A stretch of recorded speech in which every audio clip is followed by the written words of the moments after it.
Hi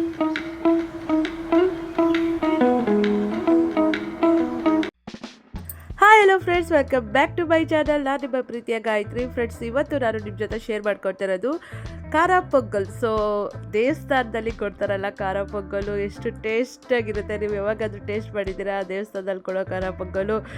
of course ನೀವು ಯಾವಾಗಾದರೂ ಮಾಡಿರ್ತೀರಾ.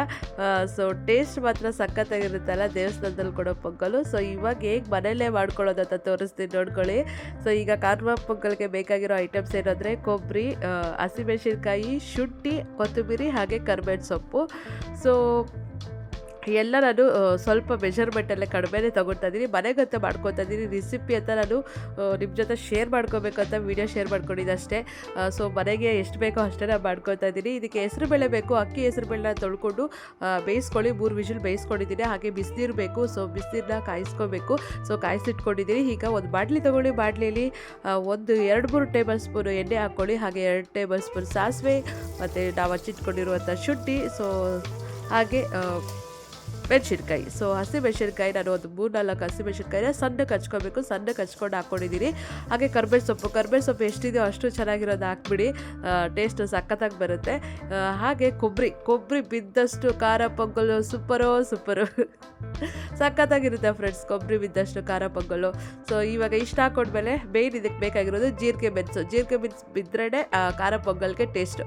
So ಖಾರ ಬರೋದೇ ಇಲ್ಲಿ ಮೆಣಸಿನ್ಕಾಯಿ ಮತ್ತು ಮೆಣಸಿಂದ. ಸೊ ಅರ್ಶಿನ ಹಾಕ್ಕೊಳ್ಳಿ. ಒಳ್ಳೆ ಕಲರ್ ಬರಬೇಕು ಪೊಂಗಲು ಅಂತಂದರೆ ಅರ್ಶಿನ ಹಾಕಲೇಬೇಕು.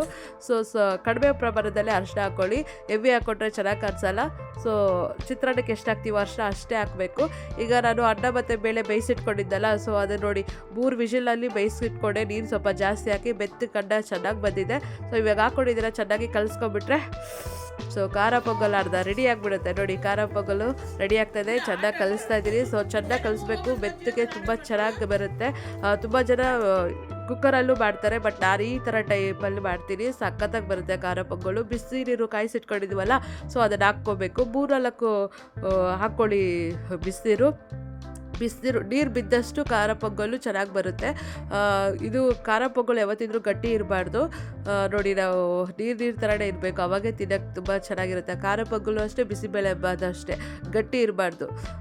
ತುಂಬ ಸಾಫ್ಟಾಗಿ ಚೆನ್ನಾಗಿ ಬೆಂದಿರಬೇಕು. ಹಾಗೆ ಸ್ವಲ್ಪ ನೀರಾಗೇ ಇರಬೇಕು, ಅವಾಗೇ ಸಖತ್ತಾಗಿರುತ್ತೆ. ನಾನು ಇನ್ನೊಂದು ಸ್ವಲ್ಪ ನೀರು ಹಾಕ್ಕೊಂಡಿದ್ದೀನಿ. ನೋಡಿ ಚೆನ್ನಾಗಿ ಕಲಿಸ್ಕೊಂಡ್ಬಿಟ್ರೆ ಖಾರ ಪೊಂಗಲ್ ರೆಡಿ ಆಗಿಬಿಡುತ್ತೆ. ಇವಾಗ ಇದಕ್ಕೆ ಉಪ್ಪು ಸೇರಿಸ್ಕೋಬೇಕು.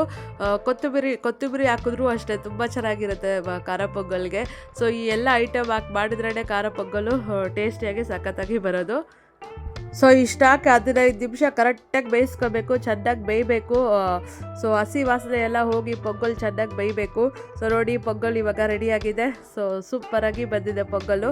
ಈಗ ಇದ್ರ ಜೊತೆಗೆ ಕಾಯಿ ಚಟ್ನಿನೂ ಮಾಡ್ಕೊಬಿಡೋಣ. ಇದಕ್ಕೆ ಏನೇನು ಐಟಮ್ ಹಾಕೋಬೇಕು ಹೇಳ್ತೀನಿ. ಕಡಲೆಪಪ್ಪು, ಕರಿಬೇವು ಸೊಪ್ಪು, ಕೊತ್ತಂಬರಿ, ಸ್ವಲ್ಪ ಹುಣಸೆಹಣ್ಣು, 1-2 ಮೆಣಸಿನ್ಕಾಯಿ, ಹಾಗೆ ಒಂದು ಈರುಳ್ಳಿ ಹಾಕ್ಕೊಂಡಿದ್ದೀನಿ. ಸೊ ಈರುಳ್ಳಿ ಹಾಕ್ಕೊಂಡಾದ್ಮೇಲೆ ಉಪ್ಪು, ರುಚಿಗೆ ತಕ್ಕಷ್ಟು ಉಪ್ಪು ಕೂಡ ಹಾಕ್ಕೊಂಡು, ಹಾಗೆ ಕೊಬ್ಬರಿನೂ ಕೂಡ ಸಣ್ಣಕ್ಕೆ ಹಚ್ಕೊಂಡು ಕೊಬ್ಬರಿ ಕೂಡ ಹಾಕ್ಕೊಂಡಿದ್ದೀನಿ. ಸೊ ಇಷ್ಟು ಹಾಕ್ಕೊಂಡು ಮಿಕ್ಸಿಗೆ ಹಾಕ್ಕೊಂಡ್ರೆ ಕಾಯಿ ಚಟ್ನಿ ರೆಡಿ ಆಗಿರುತ್ತೆ. ಪೊಂಗಲ್ಗೆ ಚಟ್ನಿ ಸೂಪರಾಗಿರುತ್ತೆ, ಖಾರ ಚಟ್ನಿ. ಸೊ ನೋಡಿ ಇವಾಗ ನೋಡಿ ಪೊಂಗಲ್ ಹೆಂಗೆ ರೆಡಿಯಾಗಿದೆ ಅಂತ ಸೂಪರಾಗಿದೆ ಕಾಣ್ತಾ ಇದೆ. ಸೊ ನಾನು ಸರ್ವ್ ಮಾಡ್ಕೊತೀನಿ. ಸೊ ನಾನು ಟಿಫನ್ ಮಾಡಿಲ್ಲ, ಇವಾಗ ಖಾರ ಪೊಂಗಲ್ ಟಿಫನ್ ಮಾಡ್ತೀನಿ. ಇದ್ರ ಟೇಸ್ಟ್ ಹೆಂಗಿದೆ ಅಂತ ಹೇಳ್ತೀನಿ. ನೋಡಿ ವಿತ್ ಖಾರ ಬುದ್ದಿ, ಖಾರ ಪೊಂಗಲು, ಕಾಯಿ ಚಟ್ನಿ ಸಖತ್ತಾಗಿರುತ್ತೆ ಕಾಂಬಿನೇಷನು. 3 ಟೇಸ್ಟ್ ಮಾಡಿ ನೋಡಿ, ಒಂದೇ ಸರಿ ಕಲಿಸ್ಕೊಂಡು ತಿಂದು ನೋಡಿ, ಸೂಪರಾಗಿರುತ್ತೆ. ಇವಾಗ ನಾನು ಟಿಫನ್ ಮಾಡ್ತಾಯಿದ್ದೀನಿ. ಹೇಗೆ ಬಂದಿದೆ ಖಾರ ಪೊಂಗಲು ನಾನಂತೂ ಟೇಸ್ಟ್ ಮಾಡಿಲ್ಲ. ಇವಾಗ ಟೇಸ್ಟ್ ಮಾಡಿ ನಿಮ್ಗೆ ಹೇಳ್ತೀನಿ ಹೇಗೆ ಬಂದಿದೆ ಅಂತ ಅಂದ್ಬಿಟ್ಟು. ಸೊ ಫಸ್ಟು ಬರೀ ಖಾರ ಪೊಂಗಲ್ ನೋಡ್ತಾ ಇದ್ದೀನಿ ಹೇಗೆ ಬಂದಿದೆ ಅಂತ. ಚೆನ್ನಾಗಿ ಬಂದಿದೆ, ಸಖತ್ತಾಗಿದೆ ಖಾರ ಪೊಂಗಲು. ನಾವಂತೂ ಮನೇಲಿ ಯಾವಾಗಲೂ ಖಾರ ಪೊಂಗಲ್ ಮಾಡ್ಕೊಳ್ಳೋದೇ ಇದಕ್ಕೆ, ಯಾಕಂದರೆ ಸಖತ್ತಾಗಿ ಒಳ್ಳೆ ಟೇಸ್ಟಿಯಾಗಿ ದೇವಸ್ಥಾನದಲ್ಲಿ ಬರುತ್ತಲ್ಲ ಪ್ರಸಾದ, ಆ ಥರನೇ ಇರುತ್ತೆ. ಅದಕ್ಕೆ ನಾವು ಯಾವಾಗಲೂ ಖಾರ ಪೊಂಗಲ್ ಮಾಡ್ಕೊತಾನೆ ಇರ್ತೀವಿ. ವಿತ್ ಖಾರ ಬುದ್ದಿ ಚಟ್ನಿ ಕೂಡ ಸೂಪರಾಗಿದೆ. ಸೊ ಈ ವಿಡಿಯೋ ನಿಮ್ಗೆ ಇಷ್ಟ ಆಯಿತು ಅನ್ಸುತ್ತೆ. ನೀವು ಹಿಂಗೆ ಮಾಡ್ಕೊಡ್ತೀನಿ. ಆಮೇಲೆ ಹೇಗೆ ಬಂತು ಅಂತ ನನಗೆ ಹೇಳೋದನ್ನ ಮರಿಬೇಡಿ. ಈ ವಿಡಿಯೋ ನಿಮ್ಗೆ ಯೂಸ್ಫುಲ್ ಆಗಿದ್ರೆ, ಇಷ್ಟ ಆಗಿದ್ರೆ ಪ್ಲೀಸ್ ಲೈಕ್ ಮಾಡಿ, ಕಮೆಂಟ್ ಮಾಡಿ, ಶೇರ್ ಮಾಡಿ. ಹಾಗೆ ನನ್ನ ಚಾನಲ್ಗೆ ಸಬ್ಸ್ಕ್ರೈಬ್ ಆಗಿ. Thanks for watching. Bye everyone.